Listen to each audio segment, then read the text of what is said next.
নফল নামাজ, রোজা, পবিত্র কোরআন তেলাওয়াত, তাফসির, জিকির ও দোয়ার মধ্য দিয়ে সারা দেশে পালিত হয় পবিত্র শবে বরাত। জাতীয় মসজিদ বাইতুল মোকাররম সহ দেশের সব মসজিদে ও নিজ গৃহে রাত জেগে ইবাদত করেন মুসলমানরা। পবিত্র শবে বরাতে করণীয় এবং পবিত্র রমজান মাসের প্রস্তুতি নিয়ে মুসল্লিদের বয়ান করেন ইমামরা। বিস্তারিত জানাচ্ছেন নাজিব ফরায়েজি। মহান আল্লাহ তাআলার অনুগ্রহ লাভের আশায় শবে বরাতের রাতে ইবাদত বন্দিগিতে ব্যস্ত ধর্মপ্রাণ মুসলমানরা।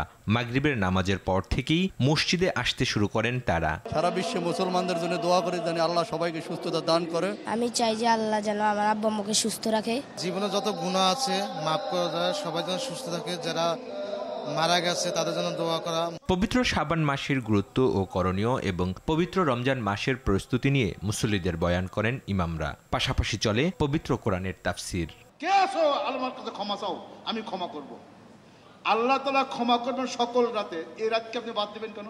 অতীতের পাপ ও অন্যায়ের জন্য ক্ষমা প্রার্থনা এবং ভবিষ্যৎ জীবনের কল্যাণ কামনা করে মোনাজাত করেন ধর্মপ্রাণ মুসল্লিরা। সকল ধর্মের মানুষ যেন সুখে শান্তিতে থাকে। ধর্মপ্রাণ মুসলমানদের কেউ মসজিদে, কেউ বাড়িতে থেকে নফল নামাজ আদায়ের পাশাপাশি কোরআন তেলাওয়াত করেন। অনেকে কবরস্থানে গিয়ে মৃত স্বজনদের রুহের মাগফিরাত কামনা করে মোনাজাত করেন। পবিত্র শবে বরাত তথা লাইলাতুন নিসফে শাবান মুসলমানদের কাছে পবিত্র রমজানের আগমনী বার্তাও নিয়ে আসে। তাই এই রাত থেকে কার্যত রমজানের জন্য প্রস্তুতি নেওয়া শুরু করে দেন মুসলমানরা।